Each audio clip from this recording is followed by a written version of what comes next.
Good afternoon, good evening. It is the drive at 5, and you know what it is. Let's go. What's going on, guys? I'm Mike Pouncey, former center for the Miami Dolphins. I'm here with Coach Fred and my brother Marquise Pouncey, former center for the Pittsburgh Steelers. Let you guys know that Twin P is official liquor, the Common Man Podcast. Bottoms up, Twin P, best. Gotta drink some more.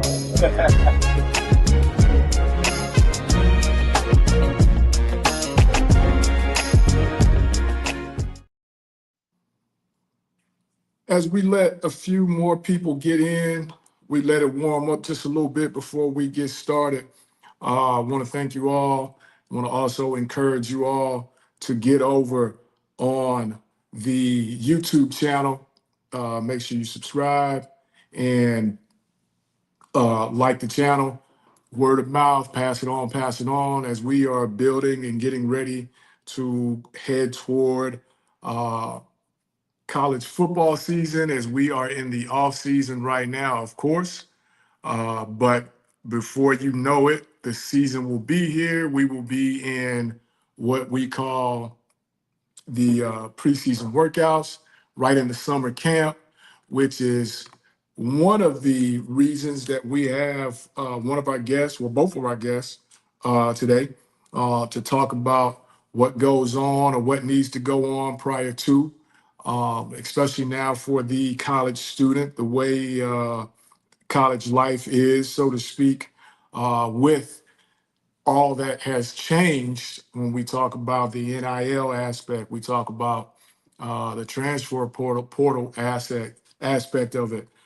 This right here puts everything in full effect, and then also it gives you an opportunity to hear about what we want to encourage our kids to do when we're talking about the training aspect, how that goes, what they can do to make sure that they have joy, a joyous summer camp experience, as this is the time that kids start to hit camp. This is the time that high school kids start to go and do those camps on college campuses. And this is going to be one of those deals of where we're going to try to inform them, the parents, and everybody that's involved with the process and how they can better make this a more enjoyable experience.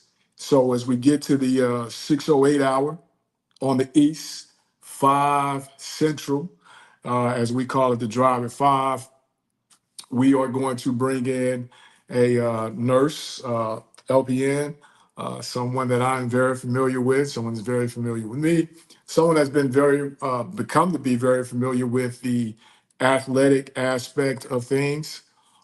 So without further ado, we will bring in our first guest, and we will talk about the summer experience, give her an opportunity to kind of talk about her background and experience as far as a nurse goes and what she does.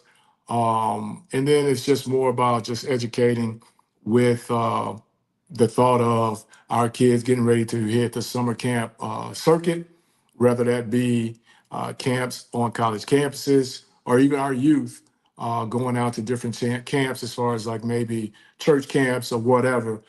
Even the young need to be able to hydrate to make sure that they are ready to go. So, with that being said, we are ready to bring in our next guest, and we will bring in Mrs. Pamela. Good evening. Good evening. How are you? I'm finding you. I am great. As I try to turn this volume up so I can hear you just a little bit more. Give me one second. I'm sorry.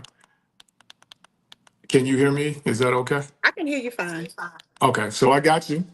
Um, so, Mrs. Pamela, how long have you been in the nursing profession? I've been nursing 16 going on 17 years. Long time. Long Long, time. 16, long time, 17 years. Yeah. 16, Uh 17. 16, 17 years. I mostly have been in clinical.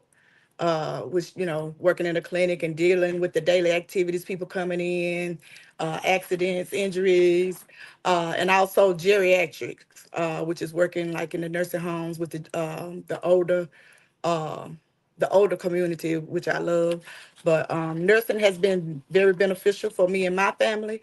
Has taught me a lot and continue to learn. Just trying to do what I can so when that day comes for me, somebody will treat me just as good as I do them. But yeah, And that's kind of what we do it for. It's kind of how I go about it with the coaching thing.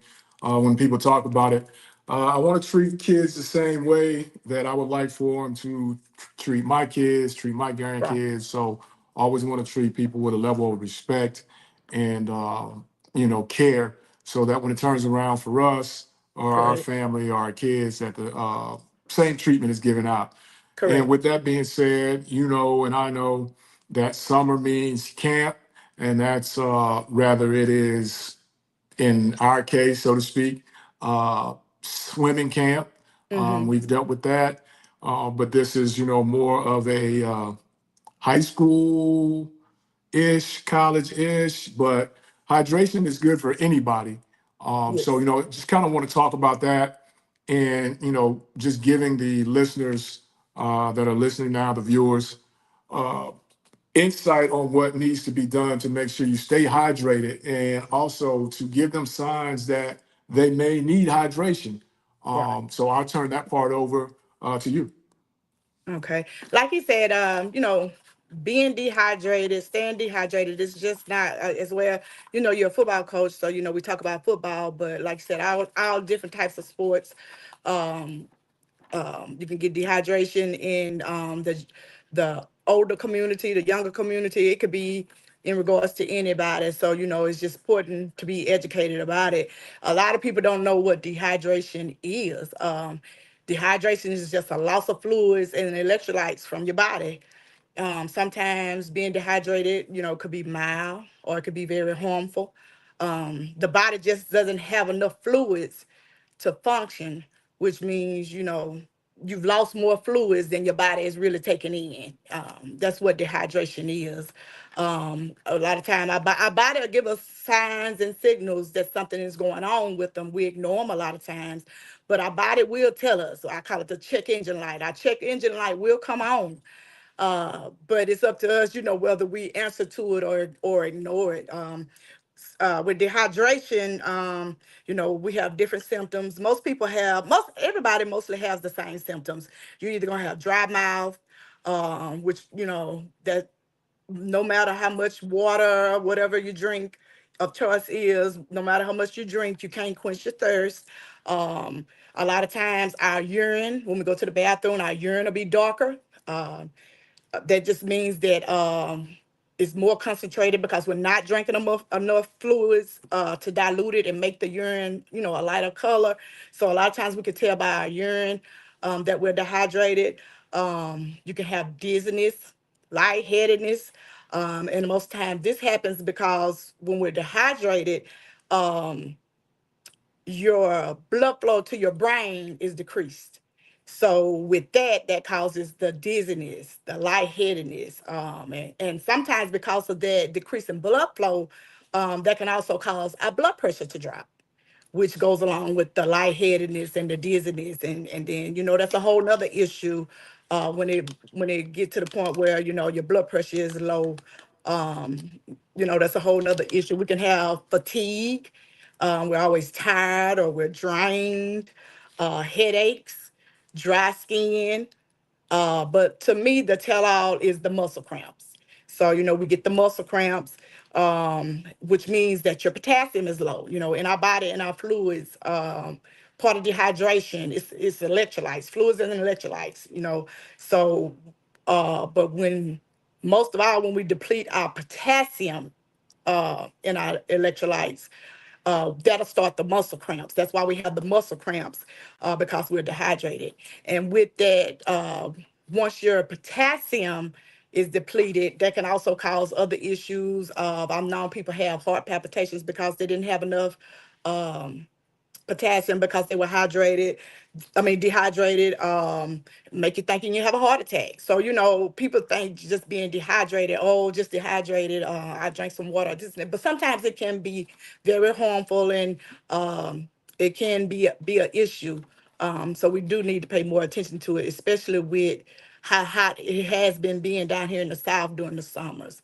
Um, so, again, dehydration, it can be mild or life threatening. It's also, like I said, it's already warming up. So it look like we're gonna be having a hot summer. So, we just need to make sure we're taking fluids in, and encouraging everybody else. Man, I saw you ain't drunk nothing today. I saw you ain't drunk no water. Just try to encourage other people, because, you know, if we think because we're continuously drinking, that alone will keep us hydrated, but that's not true. You can't just go to the caf or go in the store and get you a drink or a soda or a juice and think that you're going to be able to stay out there all day in summer football camp or at church camp or whatever you're doing in the summer, and you're out in the sun all day sweating, because when you're sweating, you're depleting your fluids out of your body. So if you haven't taken enough in to help replenish it and help your body hold on, then that check engine light gonna come on. So, like me, my soda of choice is Mountain Dew. I love a Mountain Dew. I don't really like to drink water, but I have learned over time that I can't just do that. I have to do better. Um, but, like I said, we want to drink what we want to drink as people. We want to do what we want to do.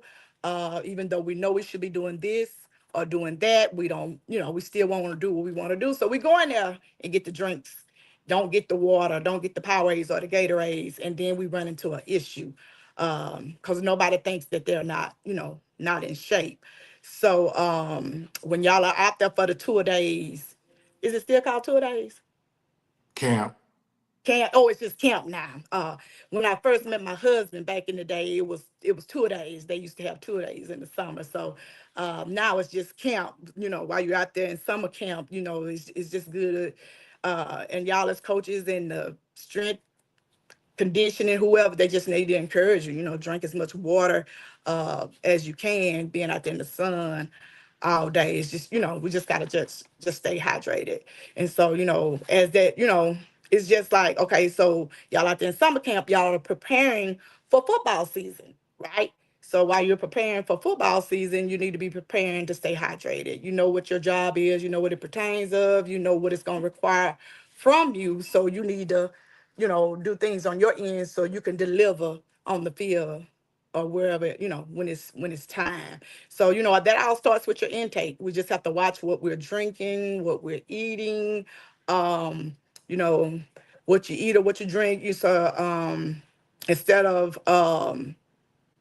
water, you can also do Powerade, Gatorade.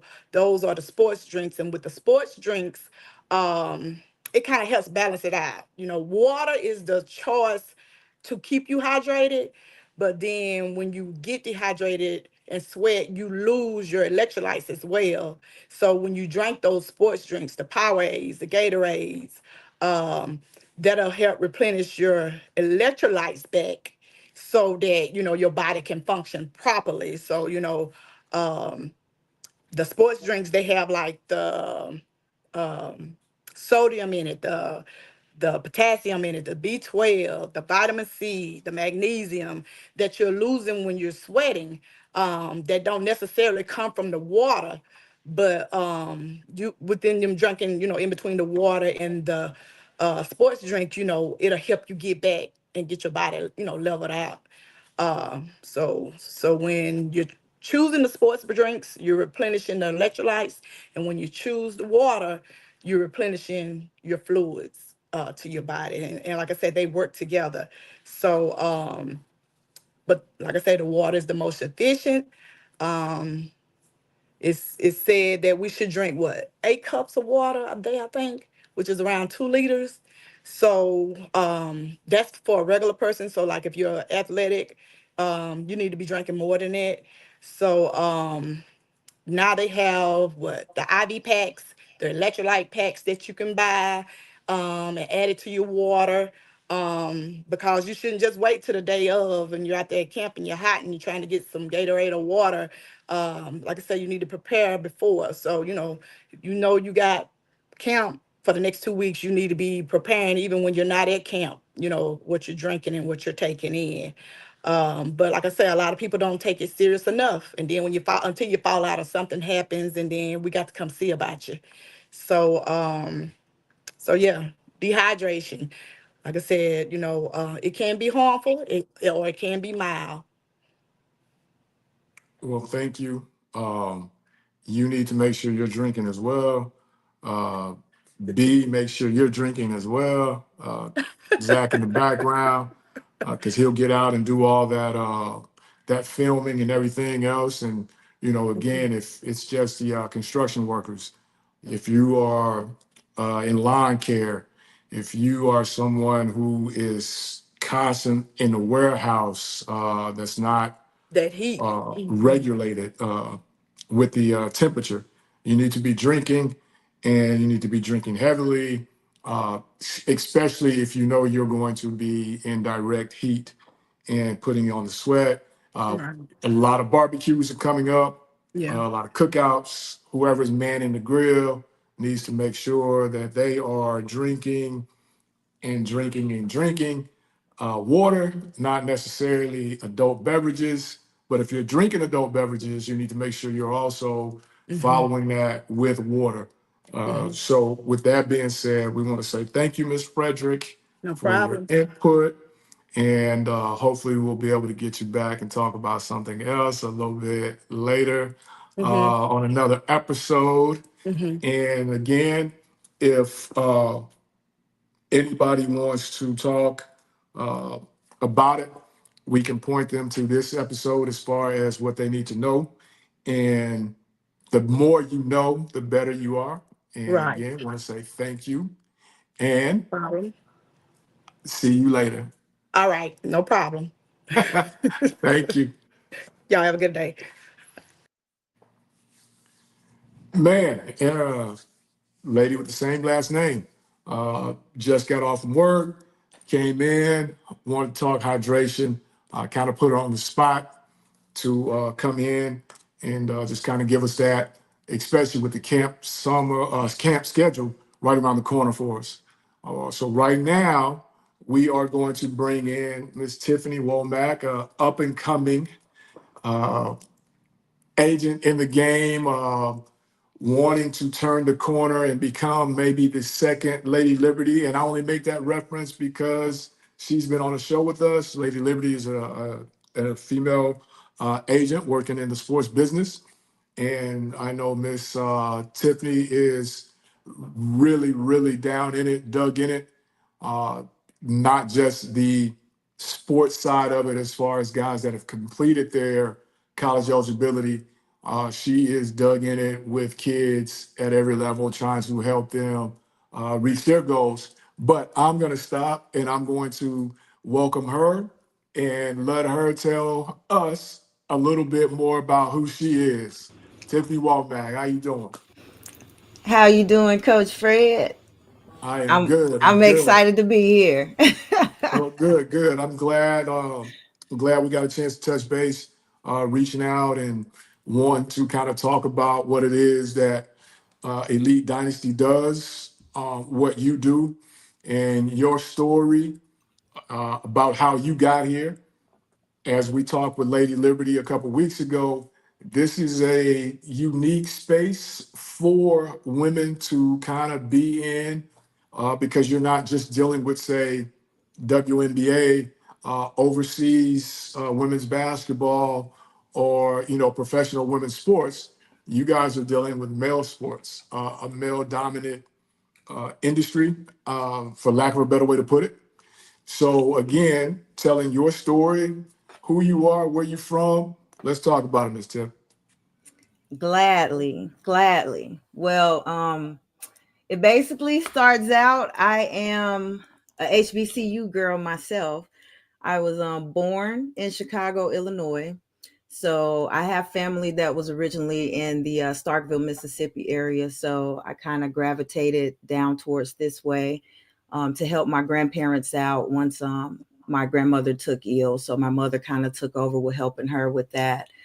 At the time, my father was a firefighter and my mother was a teacher here in the area.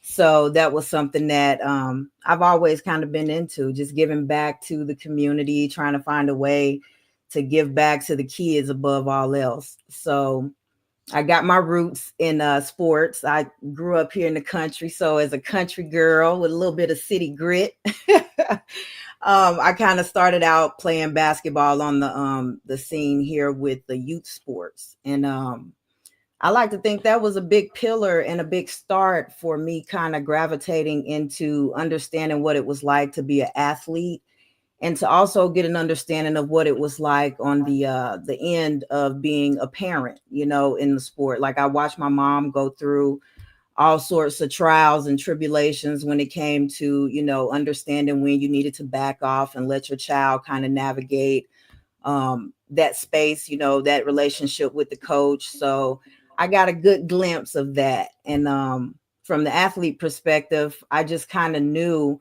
that my recruiting journey was a lot different from most kids. I know me and you both, we kind of grew up in the age where we didn't have a lot of the Twitter, well now X, Instagram, a lot of YouTube and things like that. So it was a unique situation when it came to us having to get game film to colleges, universities, coaches, things like that.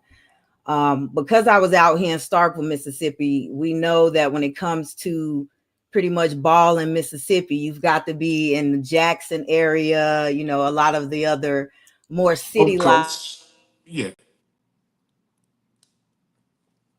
I'm not sure if she's getting the call, but if she's coming back in. If you don't know much about the landscape as far as when we're talking about Mississippi sports and where it's considered the spots, when you're talking about the map, the demographics is usually the Jackson cutoff, um, that Hattiesburg area, so to speak, down to the coast. And the other spots, I won't say tend to get looked over, but the other spots are maybe not as looked upon as being fertile, so to speak, even though there's good players that come from everywhere. But those are the three areas that are kind of the spots when we're talking about athletes in the state of Mississippi, where you can kind of go and get competition bred athletes, athletes that have faced the top competition.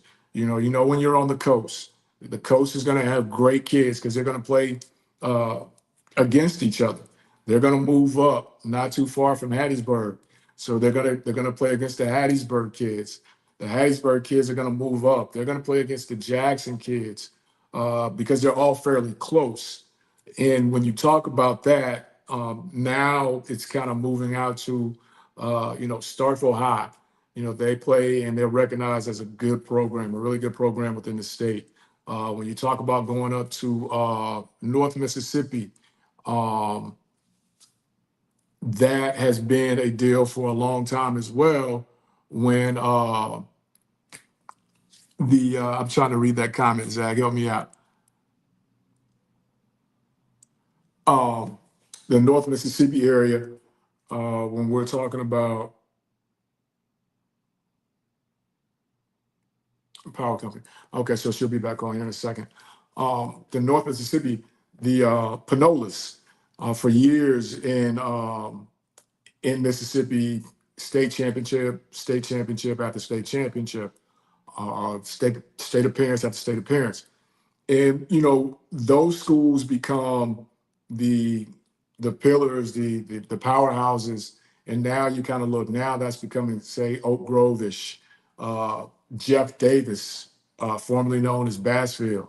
Those programs are repeat state championship caliber programs, playing for those championships when we're talking football on the coast. Once upon a time, there was only so many schools down there. And now with the population, people moving in, there's a lot of schools that are kind of popping in. So when we talk about, say, Goshen, when we talk about Gulfport, uh, those schools that used to have just one central area to bring in the kids, those kids now have different choices where they can go to high school at. So it's been, over the years, it's kind of, I don't want to say saturated it, but it's spread it out when we're talking about that. So when Miss Tiffany gets back in, we'll get back and get into her story as far as how she is turning the corner here in this business and how it all ties in with the football, with the high school, with college, into what she's doing now. Because we know right now the hot topic in football, college football, is the NIL and the way that kids are kind of going after it. Whether that's good, bad, indifferent, but there's people that are going after that with them that aren't college athletes. They are the NIL agents. And we hear all the horror stories about it, and now we get an opportunity. Oh, there she is. So I'll stop right there, and we'll just go into it. As you were saying, Starkville, that area, and becoming in your athletic journey, how Yes, that yes. is going. So that's where we were. So I'll shut up and I'll turn it over to you right now. Thank you, Coach Fred. Thanks for keeping everybody entertained while I came back online. I just from my athletic journey perspective, I basically understood that it would be a little bit more, unique than the average person that may have been like, what we might refer to athletes of today of it's like 3-star, 4-star, 5-star athletes. I was from a pretty small town in Starkville. There wasn't a lot of, recruitment or news sources outside of Starkville Daily. And usually, in order for you to get seen back in those days, that your team would have to make it out to Jackson to the tournament that they used to have for 4A, 5A state championships. During that time, I basically started to adopt the notion of not waiting for recruiters to approach me. So I remember scrambling, saving up money that my mom would give me for allowance, going out to the library store. They had like a college and scholarships book that had a lot of information, basically the schools, Yeah. everything you would need to send out, Address, notifications and coach things. names, Yes, all that yes, stuff. Yeah, all of yeah, that yeah, good yeah, stuff. yeah. And the crazy part was that I would have to get the VHS tapes from my coach's library of our games, and I had to basically record each of those VHS tapes The on a double. separate blank one. I had Yeah. to of The it. double. Yeah. The double. I Yeah. had the big manila envelope and everything, shipping out that information to every coach in that book, just making sure I got my face, my visibility, everything out there, and I wasn't just waiting for that coach to come and approach me and find me. And I found that was that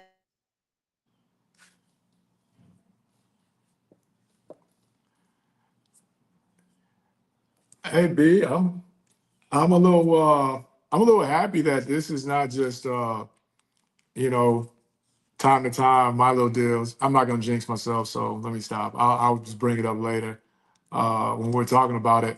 But when she talks about that part of the recruitment, I can remember that as well. I'm not sure how many people in here can remember or even was a part of athletics back when it was the VHS, and then so it was VHS, and I was right at the start of. It wasn't DVD then, but it was still a disc.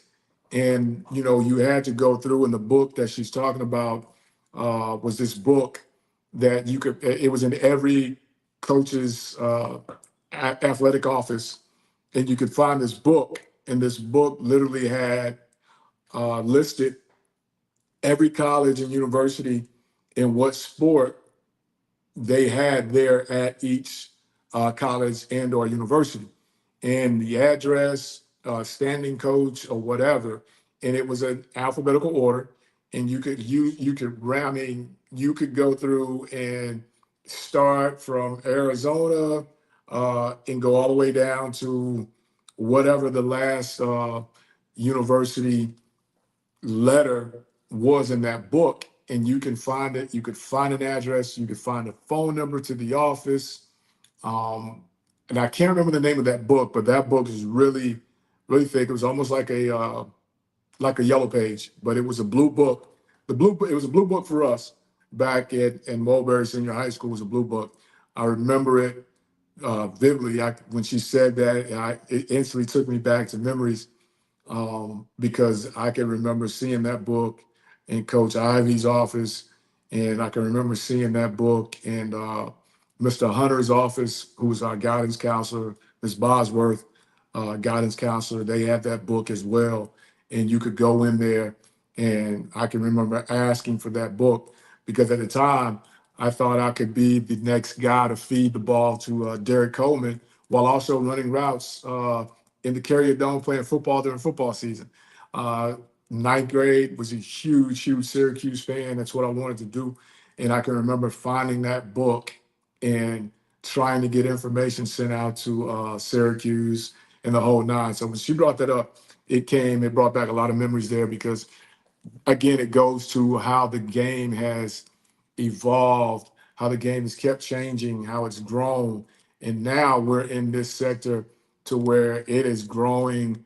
Uh, when I say it's growing crazily right now to the point to where it's not even recognizable. And I know we'll get into it on the Blue Buds coaches show, where there's roster limits coming down the pike, and I'm on the road now recruiting, and I don't think a lot of kids or even a lot of high school coaches understand what this roster limit is going to do for the game. Hey, Tiff. Man, they just don't want me to get this message out, Coach. I don't know what's going on over here. Hey, I was just saying, a couple shows back, man, me and Zach, uh, the guy that's kind of producing the show for me, we do our Uh-huh. show, Blue. And I had all kinds of issues with the internet connection and so on and so on. And everybody was talking about that's that Alcorn Wi-Fi. You're not at Alcorn. So I feel better because now it's like, Ooh, okay, now somebody else. And I said, I wasn't gonna say it because I didn't want to jinx myself, but now it's it's that nice to know Starkville that Wi-Fi somebody else right is having now. an issue.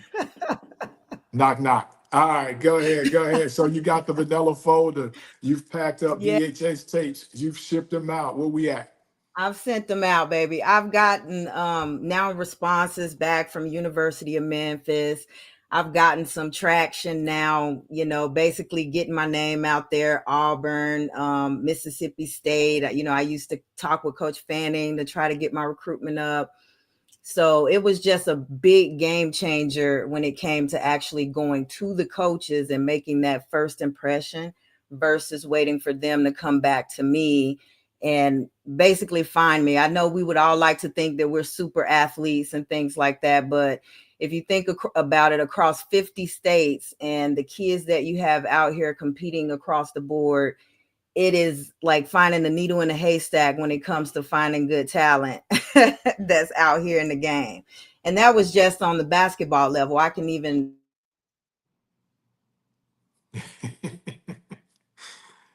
She's she done froze up on me again. Um, the game has changed. What's up, G?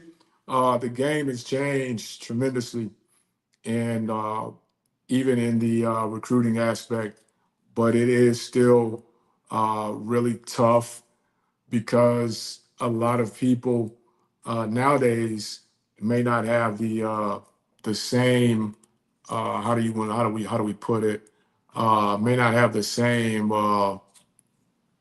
going on in their minds as to uh, what is realistic and what's not.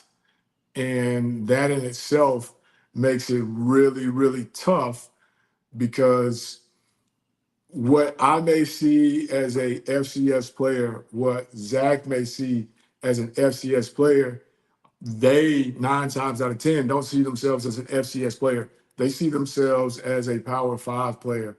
Their parents, their uncles see themselves as a Power Five player, and there's only so many spots right now for Power Five players. There's only going to be so many spots now for Group of Five players because of roster limits. There's only going to be so many spots for FCS players because where the roster used to be here, now they're saying that you have the ability to take this and shrink this down. And it comes again, it comes all down to the money aspect.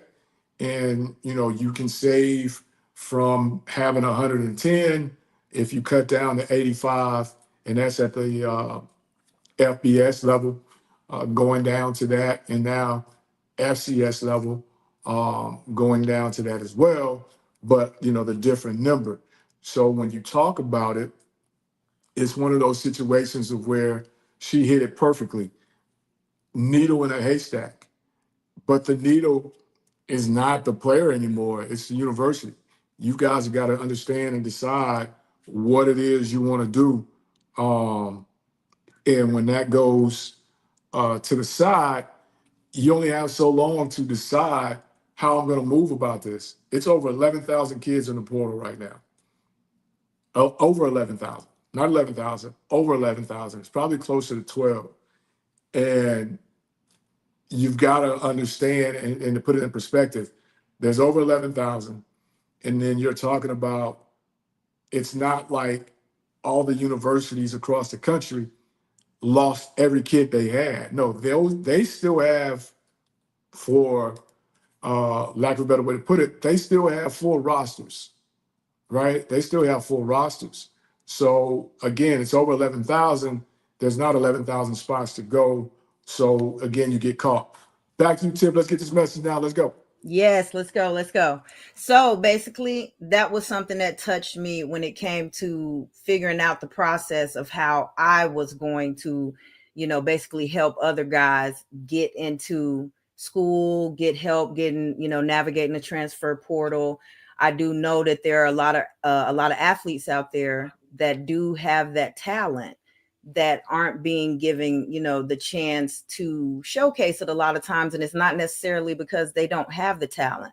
A lot of times I think it comes down to, the politics of the game. We may, like you mentioned before, Coach Fred, I caught a little bit of that when we were discussing the roster cap limits, some of the recent changes in NCAA rulings, some of the things that's got kids questioning how many years of eligibility they actually have. And we do know that with the NIL space, we have a lot of kids that are promised things by different collectives and different groups. It doesn't always pan out that way. And so now more than ever, I think the kids need a little bit of guidance, and they need someone that doesn't really, have that angst to where they're just money driven. I think a lot of what's going on right now across the board are, coaches, the trainers, to the kids that are actually trying to get recruited.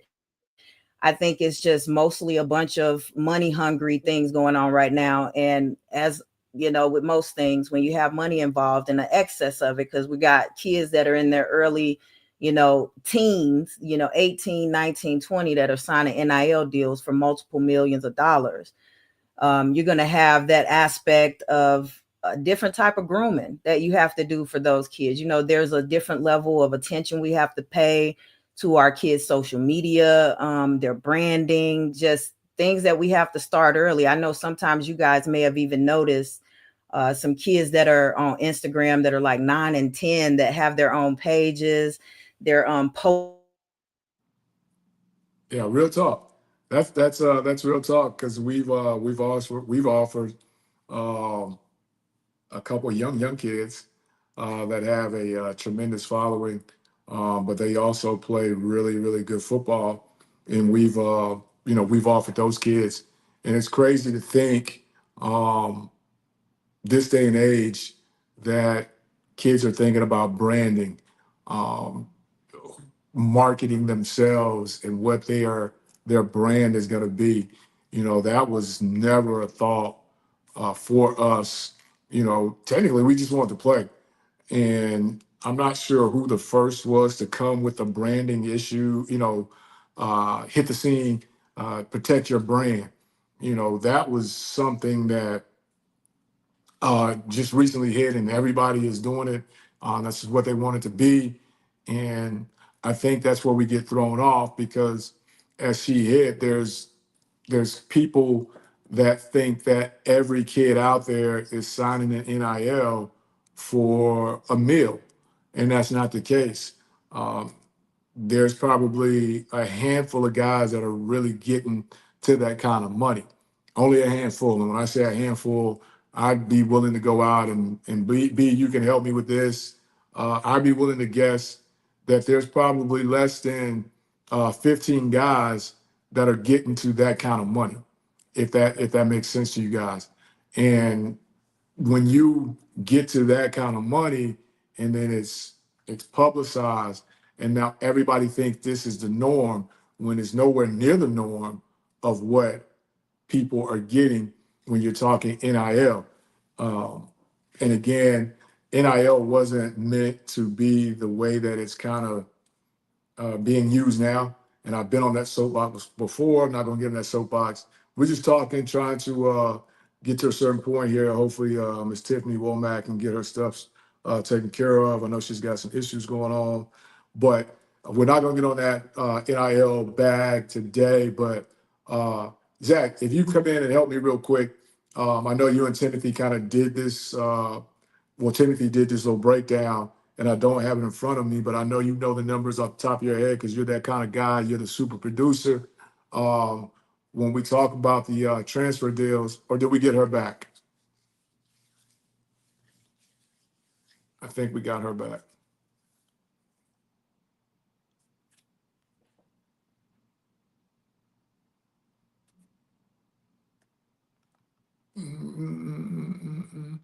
Um, so she's working that out. But again, there's only a handful of guys that are getting to the money, right? And then the bigger issue, like I said, is that I don't think anybody's really looking at is that there's over 11,000 guys in the portal. Tip back. I'm back. All That is right, now we're gonna have to use. important, man. I'm Hey, like, look, we're gonna, everybody send all complaints to Fort County Electric. hey, we're gonna have to get you to dial up now, I landline or might need something. I might need some of that Starlink that I've been hearing about. Something. But go ahead. Hey, so you get into that, and then you really self promote yourself coming out of high school. Is that what put you into this? Because as I asked Lady Liberty, it's not weird now, but I think it's still weird to some people to see ladies operate and spin within the circle in which you guys are with becoming sports agents, dealing with sports marketing, which I'm gonna let you get into as well, Yeah. and basically dealing with helping kids get recruited, helping guys that have finished their college eligibility put themselves in position to have professional teams, matter NFL, CFL, IFL, AFL, whatever it is, put themselves in position, XFL, to be seen by those teams. As Rashida said, she don't see a lot of you guys in those rooms, right? Yeah, definitely not shocking. So what gives you or what gave you the nudge to actually say, you know what, this is what I want to do. This is what I want to get into. I think one of the biggest things is just realizing that that's never been something that's been strange to females when it comes to playing sports. I think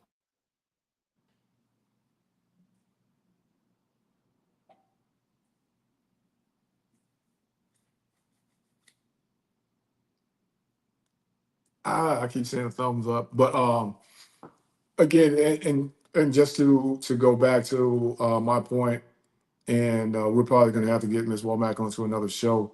But the bigger issue is that there's 11,000 kids and counting, and you see kids every day jumping in, and the portal window is closing to where it's about to close, and you still have kids jumping. in the portal. And I just think that's bad advice. Um, at this point, to me, it's got to be one of those deals where it's simple, it's easy math. Uh, how many times does 11,000 go into uh, 132? That's how many teams at the FBS level. 132. Each of them going to be able to have 85 guys. So 11 plus thousand, let's just say 11.5. How many? I mean, where's it going to be to go? And especially if you have a scholarship in hand and no one's making you leave said scholarship. And when I said making you leave, um, saying, hey, this ain't gonna work out, we're not gonna renew it. If no one is saying that to you, I think as parents, we've got to start stepping in and say, oh, whoa, whoa, whoa, Joe, where you going? Uh, if you don't have it already, we're not going out here to see what we can get. And I think that's where we've landed in this landscape, is where, man, I just saw Carson Beck get $5 million. I'm gonna see if I can get one, you know, and you leave him where to go try to get what, you know, and it's just not a model that can keep going. And we have to understand that as parents, we have to understand that as athletes, that at some point in time, we've got to settle down where we are and we got to become the best at what it is we're doing, where we're at the moment. You know what I mean? So it's one of those deals of where if I'm going to be the best cornerback, and I feel like I just saw a cornerback from Michigan get 2 million, I'm going to try to do the same thing.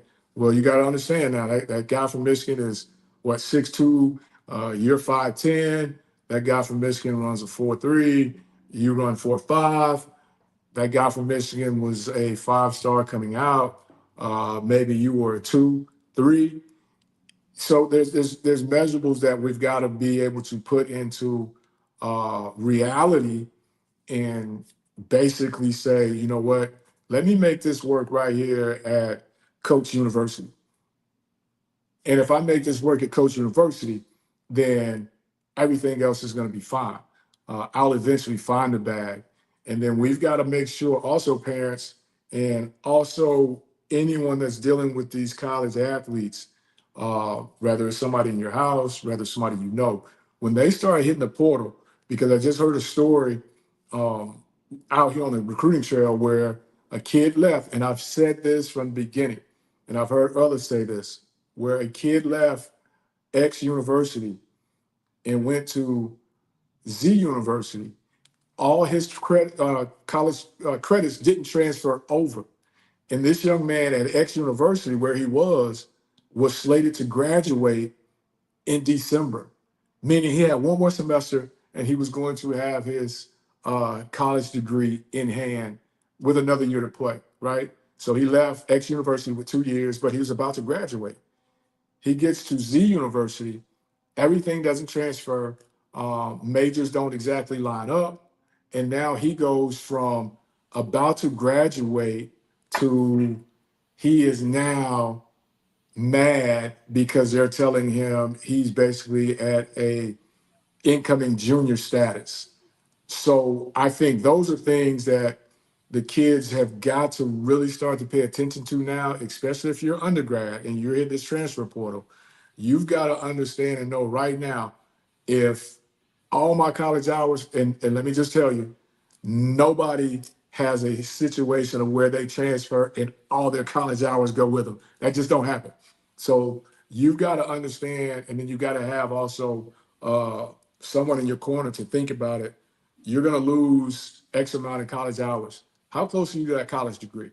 And the kid that was, the coach was telling the story the other day in a high school. He was telling us about what happened. Here's a kid that is a semester away from graduating with a college degree, transfers, goes to another university, and he's basically back at start over point in his academic career, to where they're saying, no, what you have now is basically an incoming junior amount of credits. Sad situation, but a real situation. and we're going to start hearing more about that. But go ahead, Ms. Tiff. I was just finishing up the story while we were trying to get you connected on that landline. Oh yeah, I know it's probably a ton of horror stories when it comes to that portal. Man, I see so many kids getting lost in there, looking for either more NIL money, what they consider, they don't want to compete sometimes. They want to try to realign themselves so that they can, maybe get more playing time and stuff. And it's a lot of times it swallows kids up in the transfer portal. They never make it out. That's the So, hard truth.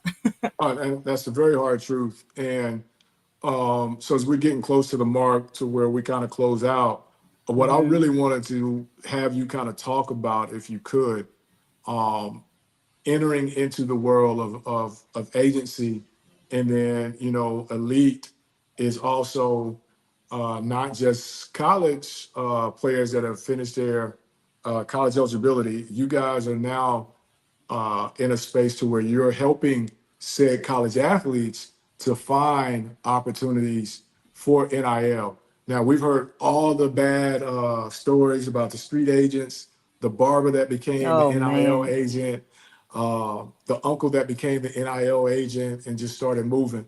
But here's your chance to give the clean part of it and why they should listen to Elite when it comes to, hey man, we want to just kind of help you navigate this thing, and this is where we are. Here you are. Most definitely. I think one of the biggest things that stands out to me the most when it comes to what I would say from an athlete perspective, kind of navigating who they should trust or who they should pick up as an agent, I think a lot of that comes down to the why.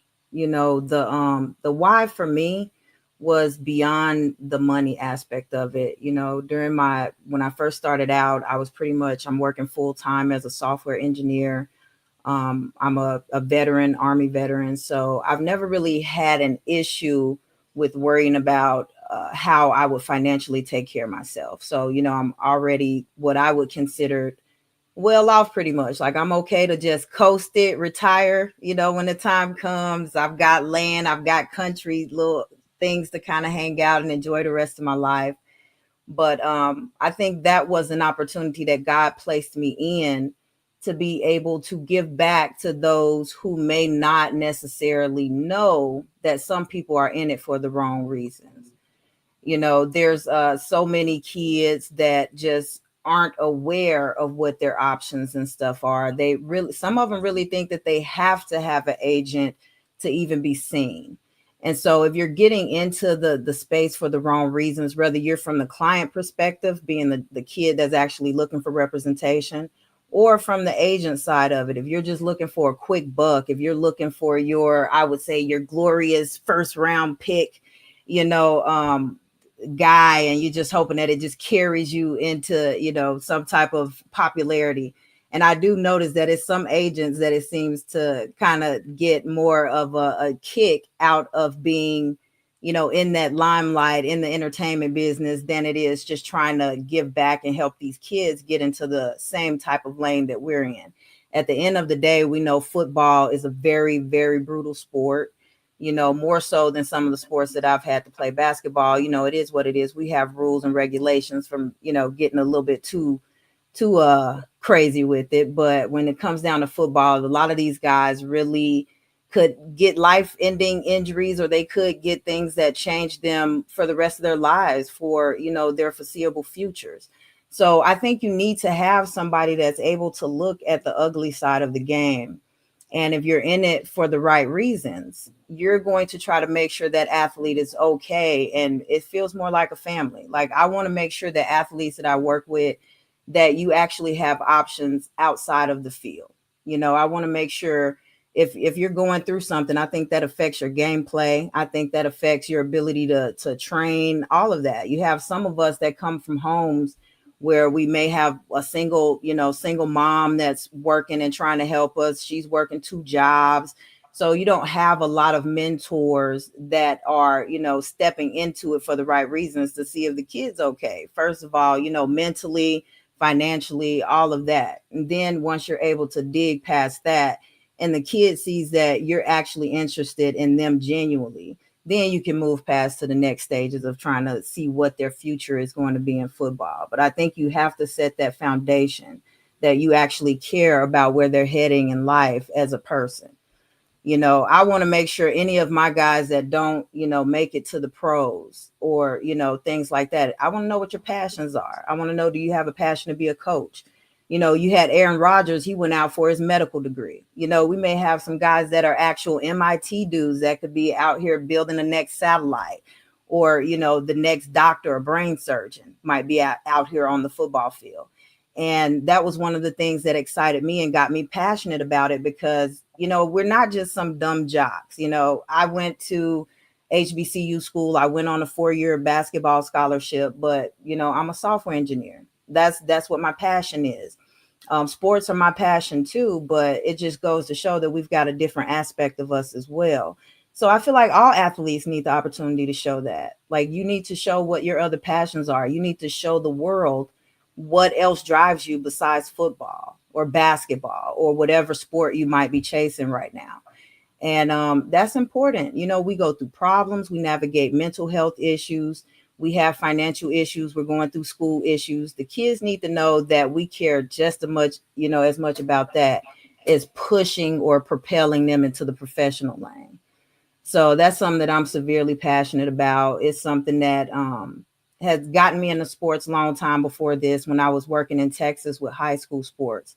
It was just about watching those kids go through issues, and then basically from the sidelines wanting to do more than just sit there and hope that somebody else comes around and fixes those issues. And so, being that I kind of had my recruiting here in Mississippi in a smaller town, it was something that was kind of shocking to me whenever I was in Austin, Texas, and I kind of saw that recruiting was just as difficult there. And, that's a big time state. We basically say that that's on the same level of Florida when it comes to picking up some good caliber athletes. It ain't. So that was shocking to me. That was something that kind of threw me off, that you had to learn certain things. Parents, like we mentioned before, you've got single moms a lot of times. It's unfortunate, but we have a lot of things in the community where we do need trainers and we do need coaches to step in and lead some of these young men. They don't have that guidance at home. And so when we have situations like that, you have a mom out there on the field, similar the way I was. I know a lot about basketball, but football was a learning curve for me. It took a lot of friends that were active, that were ex-NFL players and things, to kind of walk me through some of their different journeys in sports. And I was just blessed enough to have some of those guys have like a difficult path. Some of them, one of my closest friends that trained Jade Barron, Bernard Blake, he's one of the top CB trainers in Austin, Texas. And he was picked to be drafted for Green Bay. And it was just unfortunate that he had an aneurysm that prevented him from continuing, to chase his dream. And I think that stuff happens more times than not. Like, this is a brutal sport, so we know guys get injured all the time. So, as much as the kids want to seem invincible, I think you need somebody else there with that solid head to kind of let them know that there are some realities, making sure you have your schoolwork together, making sure you do, if you go out and you shoot for that professional journey, make sure you get your degree out of it. I think it's a give and take kind of thing. If you're going to perform for the school, that's a good thing. The school is getting something from it. But I also think the athlete should get something from it. So you should attain your degree. You should make sure that you've got some options outside of the professional lane. So that's something that, that drives me through it. That's something that I've always wanted to do for other athletes. At the end of the day, I see these guys as my kids. I look at them, as my sons, something that I know a lot of these mothers struggle with. And I can see the pain in their eyes when, their child wants this very bad and they're continuously being told no. And you may have a mom that doesn't really understand how to navigate the space. So they want to help their kids as much as possible, but they just don't know how to carve their way into the lane. And there's a lot to learn. I mean, there's a lot that I learned about non-committable offers and all sorts of things.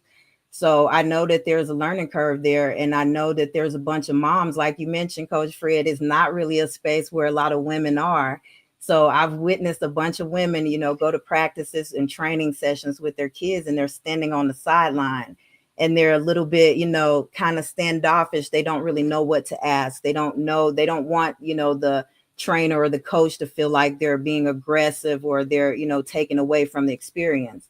So a lot of times they don't know what to do. So I just like to be able to see that and empathize with it and let the guys know that, hey, I understand what it's like from an athlete perspective. I saw so many friends not get selected. I've had friends that, have mental health issues that succumb to suicide. I've had friends that succumb to, addictive issues with alcohol and drugs, whenever it seems like there's no other option past, being told no after college. Well, for a lot of these kids after high school, man, I've seen some scary scenes even from the high school perspective, with young men that actually thought, that they would have these opportunities lined up, and they get that no, and they don't really know what else to do.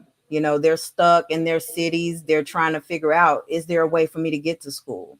And I know from, anybody that has a heart, I know that that's got to tug at you, to see kids that you've seen grow up in these youth leagues with your kids, with some of your friends and their kids, and to Mm-hmm. see some of those kids crushed because they don't have that option to keep playing, and definitely have it be to the point where, they feel like they take their own lives or fall into addiction. So if I can do anything to help lessen that blow and to try to navigate some kids to some other options, whether that's at the next level, or if that's me helping you to get the references and the things you need to actually step out into something you're passionate about in the workforce. And how can they find you if a parent's on here listening, and they just kind of want to talk, they want to get more information, if they're able to piece together your sketchy internet and actually want to talk to you more about it, how can they find you?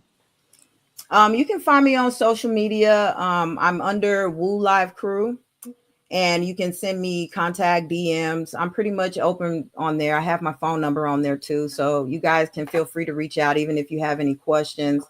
From that perspective, I don't even require any type of contract, initial things. I just know that some parents are anxious to see where their kids are going. A lot of kids are stuck in the transfer portal. And as you know, the summer workouts are about to begin, and some of them are getting a little antsy. So Yeah, and that was the first part of our show, as we said. It's about that part, that time of year. Summer yes, camp's coming up, and like I said, that was the first part of the show before you got on, where we talked about that, getting prepared, uh, hydration station, getting yourself yes. ready for that. You can't make the club in the tub, meaning that I can't show up to Woo Live Crew Elite showcase and cramp up after the first two events. That's not going to be Oh good. man. So Oh man. we talked about that. And I just want to say thank you again for reaching out. Thank you again for coming on. As we get closer to it and we get you that dial up, we'd love to get you back on. I know And I'm seeming a little stable right now. I might have found it, the sweet spot. knock, knock. I know, right? Knock, Let me knock. go ahead and stop being cocky with it. Yeah, knock knock.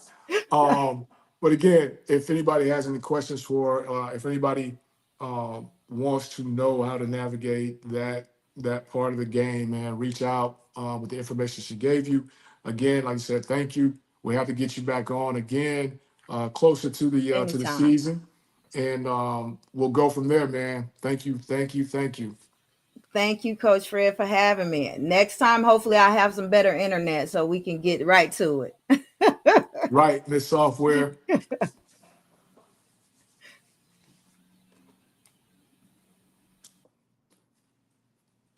And with that, man, we just want to say thank you guys for tuning in again. Make sure you go over to the channel, like, subscribe, share, all that.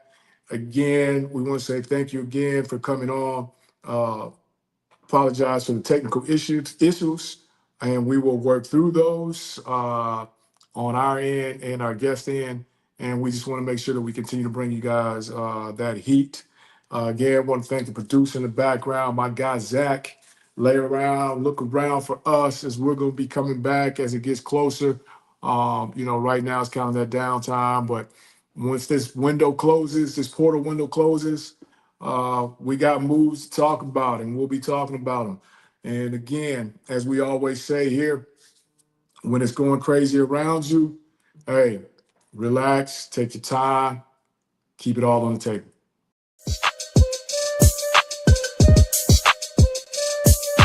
Hey, what's going on, guys? It's Mike Pouncey, former center for the Miami Dolphins. This is my brother Marquise Pouncey, former center for the Pittsburgh Steelers. What's up, everyone? This is our new cigar line. It's called Twin P. It also matches well with our bourbon whiskey. It's called Twin P as well. So if you like to smoke cigars and like to drink whiskey, I advise you get both.